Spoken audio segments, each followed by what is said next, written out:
வணக்கம். Welcome to Princy's Authentic Kitchen.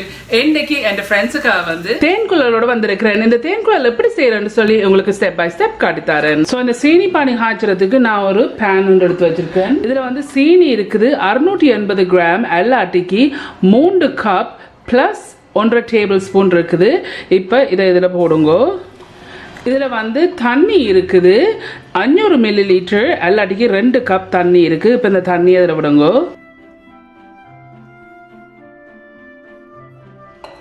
விட்டுட்டு இப்போ நான் மீடியம் ஹீட்டை வச்சிருக்கிறேன். வச்சுக்கொண்டு மிக்ஸ் பண்ணி இந்த சீனி நல்லா கரையணும். ஆகலும் திக்கா காய்ச்சி தேவையில்லை. இப்போ சீனி எல்லாம் கரைஞ்சிட்டுது. ஸோ கரைஞ்ச பிறகு இதை நான் நல்லா கொதிக்க விட போகிறேன். மீடியத்துலேருந்து நீ கொஞ்சம் ஹீட்டை கூட்ட போகிறேன். 5 நிமிஷமாக இதை காய்ச்சி கொண்டிருக்கிறேன். ஸோ நான் பெரிய தாய்ச்சியில் போட்டு இந்த சீனி பானி காய்ச்சதுக்கு காரணம் ஏன்னு சொன்னால் நாங்கள் இந்த தேன்குழலை வந்து பொரிச்சுட்டு டிரெக்டாக இதுக்குள்ள போடணும். போடுறபடியாக தான் நான் பெரிய ஒரு தாய்ச்சியில் வந்து இந்த சீனி பானியை காய்ச்சி எடுக்கிறேன். பட் முக்கியமாக வந்து நீங்கள் தேன்குழலை இந்த சீனி பானிக்கு போடைக்கு வந்து இந்த சீனி பானி வந்து சூடாக இருக்கணும், ஒரு நகை சூட்டுக்கு இருக்கணும். ஸோ நீங்கள் இந்த சீனி பானி சரியாக காய்ச்சிறன்னு சொன்னால் அந்த கையில் தொட்டு பாக்கிக்க ஒட்டி பிடிக்கும். அந்த ஒட்டி பிடிக்கிற தன்மைக்கு வரைக்க தான் நீங்கள் இதை நிப்பாட்டி எடுக்கணும். ஸோ என்ன இந்த ஒட்டி பிடிக்கிற தன்மை வரையில இப்போ நான் 7 நிமிஷமாக காய்ச்சி கொண்டிருக்கிறேன். 8.5 நிமிஷமாக நான் இதை காய்ச்சி கொண்டிருக்கிறேன். காய்ச்சி கொண்டு வரைக்க இதில் வந்து கேசரி பவுடர் இருக்குது, 1/8 டீஸ்பூன் கேசரி பவுடர். இப்போ இதில் போடுங்க. இதில் வந்து 1 டீஸ்பூன் ரோஸ் வாட்டர் இருக்குது. இந்த ரோஸ் வாட்டரையும் இதில் விடுங்க. விட்டுட்டு இதை நல்லா மிக்ஸ் பண்ணுங்க. ஸோ இன்னும் அந்த பதம் வரையில, அந்த ஒட்டி பிடிக்கிற பதம் இன்னும் வரையில. ஸோ இன்னும் கொஞ்சம் நேரம் காய்ச்சி எடுப்போம். 12 நிமிஷம் இதை டோட்டலியாக இதை நான் காய்ச்சி இருக்கிறேன். இந்த ஒரு கரண்டியில் எடுத்து ஒரு விரலால் இப்படி தொட்டு பார்த்தீங்கன்னா லைட்லியாக ஒட்டு பிடிக்கிற தன்மை இருக்குது, பிசன்னு இருக்குது. இப்படி தொடைக்கு வந்து நீங்கள் இப்படி தொட்டு இழுபட்டுன்னு சொன்னால் நீங்கள் வந்து இந்த தேன்குழல் போடைக்க கல்லாக போயிடும். ஸோ நான் இப்போ 12 நிமிஷமாக இருக்குது. தேன்குழல் பொறிக்க இதுக்குள்ள வந்து போடணும். ஸோ ஆறக்கூடாது. உங்கள்கிட்ட வந்து இப்படி எண்ணெய் இருக்கிற அடுப்பு மாதிரி இருந்ததுன்னு சொன்னால் இந்த இண்டக்ஷன் குக்கரில் வந்து வார்மிங் சென்டர்ன்னு இருக்குது. அந்த வார்மிங் சென்டரில் வச்சிங்கன்னு சொன்னால் இது பர்ஃபெக்டான டெம்பரேச்சருக்கு வச்சுருக்கேன். அப்படி இல்லைன்னு சொன்னால் உங்களோட அடுப்பை வந்து லோவர் ஹீட்டு கொண்டு வச்சுட்டு இதை இப்படியே விடுங்கோ. நீங்கள் தேன்குழலில் பொறிக்க ரெடி என்று சொன்னால் உடனே பொறிச்சு நீங்கள் இந்த சீனி பானிக்க போட்டு எடுக்கணும்.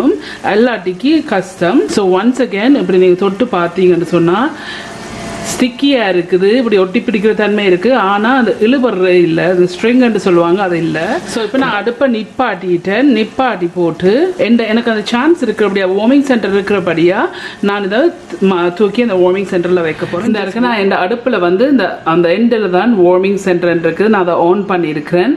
ஸோ ஜஸ்ட் வந்து லைட்டாக வந்து வார்மாக வச்சிருக்கிறதுக்கு இந்த பானியை. ஸோ இந்த தேன்குழல் செய்கிறதுக்கு வந்து நான் இதில் வந்து அரிசி, வெள்ளப்பச்சை அரிசியையும் உளுந்து வந்து 40 நிமிஷம் நனைய வச்சு நான். ஸோ நான் என்ன செய்தேன்னு சொன்னால் 1 கப் உளுந்து, எல்லாட்டிக்கு 215 கிராம் உளுந்து எடுத்து, வெள்ளப்பச்சை அரிசி வந்து 1/2 கப் வெள்ளப்பச்சை அரிசி எடுத்து, எல்லாட்டிக்கு 100 கிராம் வெள்ளப்பச்சை அரிசி எடுத்து அதை நல்லா கழுவிட்டு தண்ணியில் வந்து நனைய வச்சு நான் 40 நிமிஷம் நனைய வச்சு நான் எக்ஸாக்ட்லி. இப்போ அதை எடுத்து திருப்பி இன்னொருக்கா லைட்லியாக கழுவி போட்டு நான் வடித்து வச்சிருக்கிறேன். இப்போ இதை வந்து நாங்கள் நல்லா பட்டாக அரைச்செடுக்கணும். இந்த கிரைண்டரை தான் நான் யூஸ் பண்ண போகிறேன். ஏன்னா இந்த கிரைண்டரில் நல்லா பட்டை அரைச்செடுக்கலாம். ஸோ உங்களோட கிரைண்டர் எதுண்டாலும் நீங்கள் அதை போட்டு நல்லா பட்டை அரைச்செடுக்கணும். இந்த இதில் போட்டிருக்கேன். இப்போ நான் இதை வந்து நல்லா பட்டை அரைச்செடுக்க போகிறேன். இந்த இதை நான் அரைச்சிருக்கிறேன். ஸோ நான் சொல்ல மறந்துட்டேன், இதை நான் அரைக்க முதல் வந்து 1 டேபிள் ஸ்பூன் தண்ணி விட்டுனான், மன்னிக்கவும், நான் அதில் காட்ட மறந்துட்டேன். ஸோ இந்த நல்லா பட்டா இதை நான் அரைச்சிருக்கிறேன். இந்த செப்பரேட்டான டிஷ்ஷில் வந்து நான் அரைக்க போகிறேன். நிறைய தண்ணி சேர்த்து அரைக்க தேவையில்லை. இந்த இருக்கு நல்லா பட்டா இதை நான் அரைச்சிருக்கிறேன். அதே கிரைண்டரில் இருக்கிற மிச்சத்தையும் போட்டு அரைச்செடுப்பேன். ஒரு டேபிள் ஸ்பூன் தண்ணி இருக்குது. இந்த தண்ணியை போட்டு அரைச்சிடுங்க.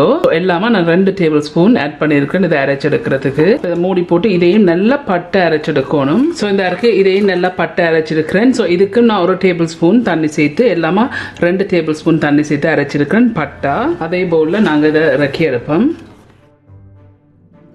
ஸோ இருக்கிற ரிமைனிங்கையும் நான் போட்டு அரைச்சி எடுக்க போகிறேன். ஒரு டேபிள் ஸ்பூன் தண்ணி விட்டுருக்கிறேன். விட்டுட்டு இதை நல்லா பட்டை அரைச்செடுப்பேன். ஸோ இந்த அரைக்கி இதையும் நான் நல்லா பட்டை அரைச்சிருக்கிறேன். ஸோ அதே போல் இதை நான் இறக்கி எடுக்கிறேன். ஸோ இந்த அரைக்கி இதை நான் இறக்கி எடுத்துருக்கேன். இருக்கிற மிச்சத்தையும் போட்டு அரைச்சி எடுத்துட்டு எவ்வளோ தண்ணி யூஸ் பண்ணேன்னு உங்களுக்கு சொல்கிறேன். ஸோ அந்த கடைசியாக இருக்கிறதும் நான் எல்லாத்தையும் போட்டு அரைச்சி எடுத்துட்டேன். இந்த நல்லா பட்டை அரைச்சிருக்கிறேன். இதையும் இந்த பிரம்பான டிஷ்ஷில் இறக்கி எடுப்போம். ஸோ நான் எல்லாமே இதை அரைக்கிறதுக்கு 4.5 டேபிள் ஸ்பூன் தண்ணி சேர்த்துருக்கிறேன். இந்த அரைக்கு இதை நான் நல்லா பட்டை அரைச்சிருக்கிறேன்.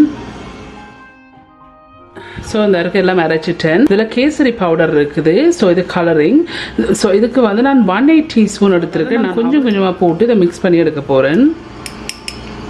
இந்த அரைக்கு ஒரு 1.5 பிஞ்ச் மாதிரி போட்டிருக்கிறேன். போட்டுட்டு இதை மிக்ஸ் பண்ணுவோம். முதல் இதில் 1/4 டீஸ்பூன் உப்பு இருக்குது. இந்த உப்பையும் இதில் சேருங்க. இந்த உப்பு போடுறதை இனிப்பை காட்டுறதுக்கு இன்னும் கொஞ்சம் கேசரி ஃபுட் கலரிங் யூஸ் பண்ணுவோம். ஸோ இதில் இன்னொரு 1.5 பிஞ்ச் எடுத்துருக்கிறேன். இப்போ இதை நல்லா மிக்ஸ் பண்ணி விடுவோம்.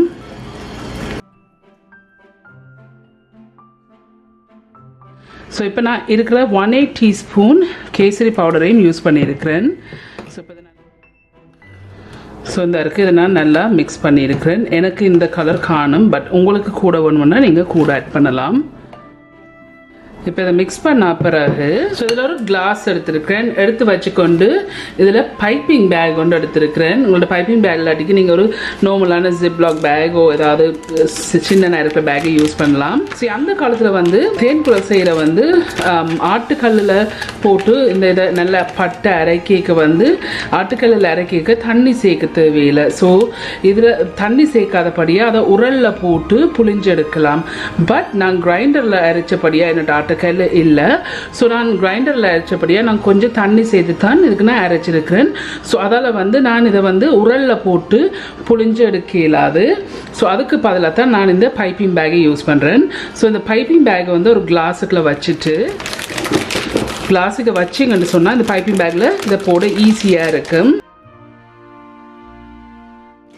ஸோ இந்த அரைக்கு இப்படி வச்சுட்டு இந்த நான் அரைச்சி வச்சிருக்கிற இந்த மா இருக்குது. இப்போ இது பைப்பிங் பேக்கில் போடுவோம்.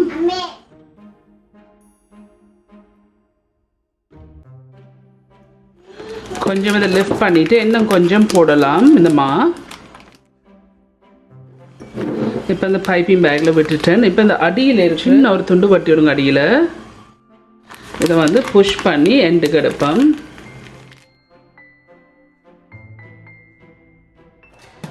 ஸோ நீங்கள் யூஸ் பண்ண வரையும் இப்படி ஒரு கிளாஸில் அப்படியே வச்சிங்கன்னு சொன்னால் உங்களுக்கு ஈஸியாக இருக்கும். நான் ஹீட்டை மீடியம் ஹீட்டில் இப்போ வைக்கிறேன். வச்சுக்கொண்டு இந்த எண்ணெயை கொஞ்சம் ஹீட் ஆக்குவோம். சூடாகட்டும் இந்த எண்ணெய். ஸோ இந்த எண்ணெய் கொதிச்சுட்டு பார்க்குறேன்னு சொன்னால் சின்ன ஒரு ஈக்கிள் எல்லாருக்கும் ஒரு தடி எடுத்து இந்த எண்ணெய்க்கு வச்சு பார்த்தீங்கன்னா இந்த இப்படி வச்சோன்னே பொறிப்படுதல்ல இப்படி பொறிப்படைக்கு இந்த டெம்பரேச்சர் பெர்ஃபெக்டான டெம்பரேச்சர் இந்த தேன்குழலில் பொரிச்செடுக்கிறதுக்கு. ஸோ இப்போ நாங்கள் தேன்குழலை இதுக்குள்ள பொரிச்செடுப்போம். இந்த இருக்கு நான் பைப்பிங் பேக்கில் போட்டு வச்ச இந்த மா இருக்குது. இப்போ இதை நாங்கள் இதுக்குள்ள புளிஞ்சு விடுவோம்.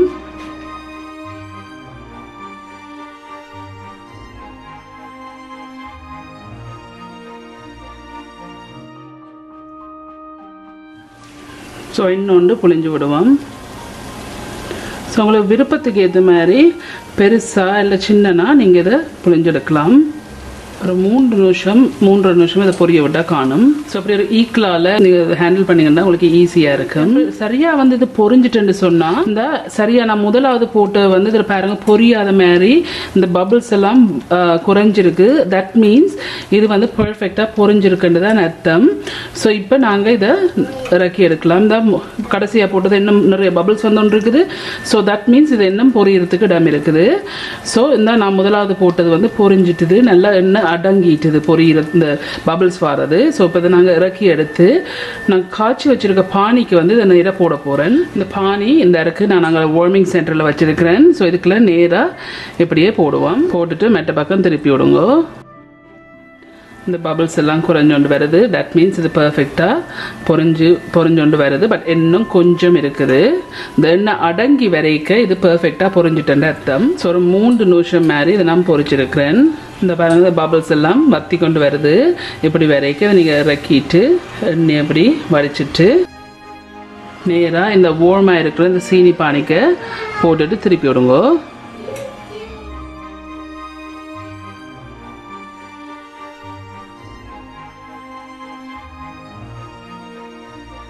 ஸோ நீங்கள் எப்படி ஒரு ஈக்கிள் இருந்தேன்னு சொன்னால் நீங்கள் பைப்பிங் பேக்லாம் பைப் பண்ண போகிறேன்னு சொன்னால் இதுக்குள்ள விட்டுட்டு கடைசியாக வந்து இந்த கடைசியாக விடுறது இருக்குல்ல அதை வந்து இந்த ஈக்கிளால் தட்டி விட்டீங்கன்னு சொன்னால் உங்களுக்கு ஈஸியாக இருக்கும். ஸோ இப்போ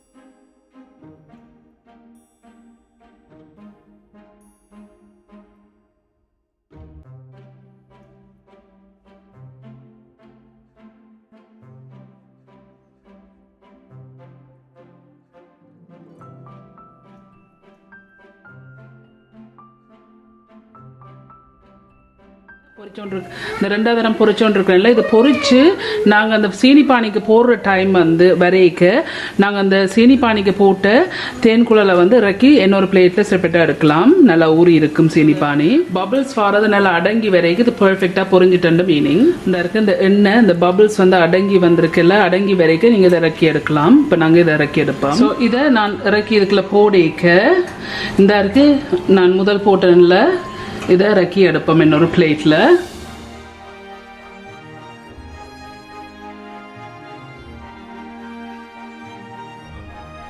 இந்த இருக்கு நான் இறக்கி இன்னொரு பிளேட்டில் எடுத்துருக்கிறேன். இது ஊறிட்டுது போட்டதை மெட்ட பக்கம் திருப்பிட்டு இப்போ நாங்கள் பொறிச்சோன்னு இருக்குது எல்லாத்தையும் இதுக்குள்ள மாற்றி இறக்கி எடுப்போம். ஸோ ஒவ்வொருக்கா நீங்கள் பொறிச்சிட்டு சீனி பானிக்க போட்டுட்டு திருப்பி இன்னொருக்கா பொறிச்சு அதை வந்து இறக்கி சீனி பானிக்க போடுற டைமுக்கு தான் நீங்கள் ஏற்கனவே சீனி பானிக்க போட்டுருக்கிறத தேன்குழலை இன்னொரு செப்பரேட்டான பிளேட்டில் வந்து ரிமூவ் பண்ணி எடுக்கணும்.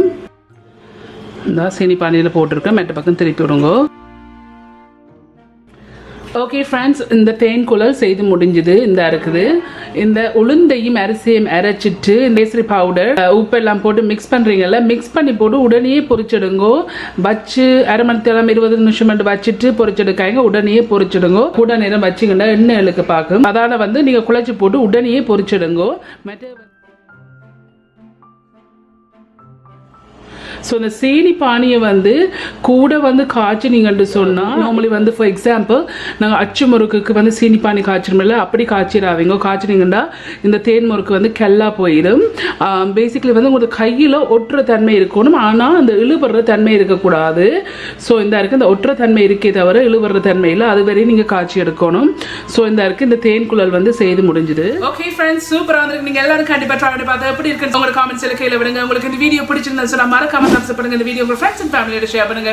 உங்களுக்கு வந்து இந்த சேனல் வந்து இன்ட்ரெஸ்டிங்காக பிடிச்சிருந்தேன்னு சொன்னா சப்ஸ்கிரைப் பட்டன் அமுத்தி அதுக்கு பக்கத்துல இருக்க பெல் ஐகான் அமுத்தினா தான் நான் அப்லோட் பண்ற வீடியோஸ் எல்லாம் உங்களுக்கு நோட்டிஃபிகேஷன்ஸ் வரும். மீண்டும் இன்னொரு இன்ட்ரெஸ்ட் கண்டிஷன் சந்திக்கும் வரையும் நன்றி, வணக்கம்.